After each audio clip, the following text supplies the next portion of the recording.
ब्रह्मापुत्र नारद कहने लगे सुनो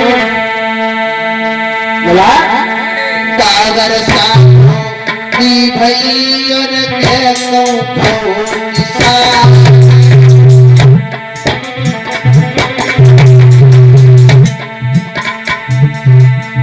कागर साथोली भाई और कैसो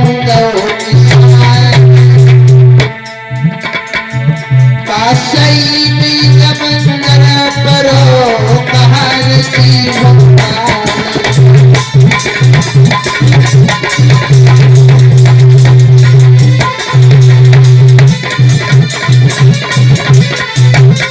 रानी कह रही है सुनीति सुनो महाराज ना कहीं किसान गया ना वर्षा कम हुई लेकिन खेत बंजर पड़ा हुआ है। रानी अपनी कह रही सुनो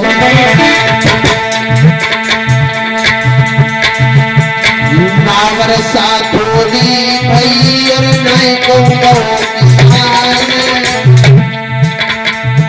अरे बीज खुनोड़ नहीं पहाड़ की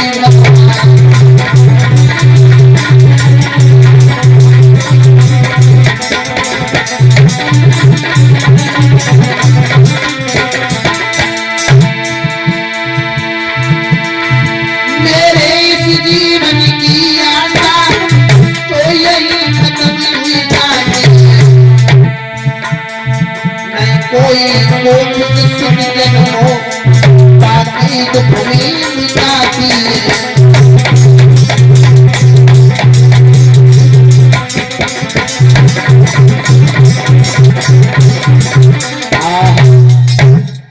देवर्षि नारद कहने लगी सुनो और आप किनकी दर से हैं उसी समय बताया है।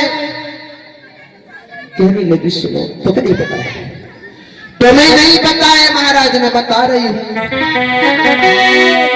अरे मनु पिता है ससुर हमारे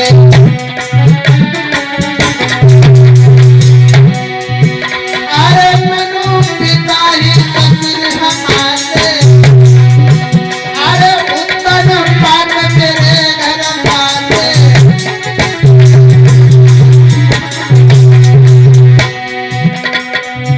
मोती छैया नैना सुनो बाबा जी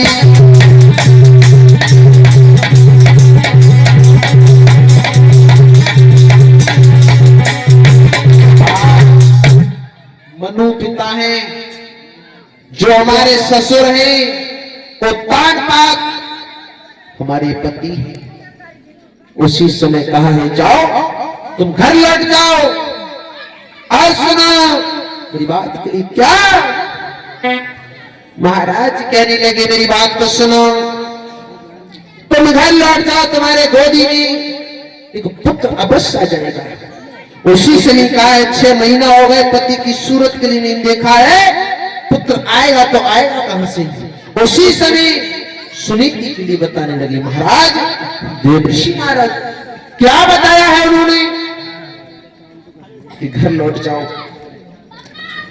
भगवान ने खुद कहा है मोर वचन चाहे पड़ जाए भीगा और संत वचन पत्थर की लिख।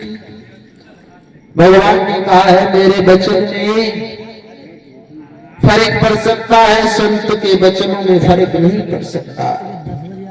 उसी समय इतनी बात के लिए कहा और कहने के बाद मेरे भैया कहा है समझाने लगे मेरी बात को सुनो रानी घर लौट जाओ और समझाया है क्या सांझ को भोजन थोड़ो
सुनीति लौट करके अपनी झोपड़ी में पहुंची।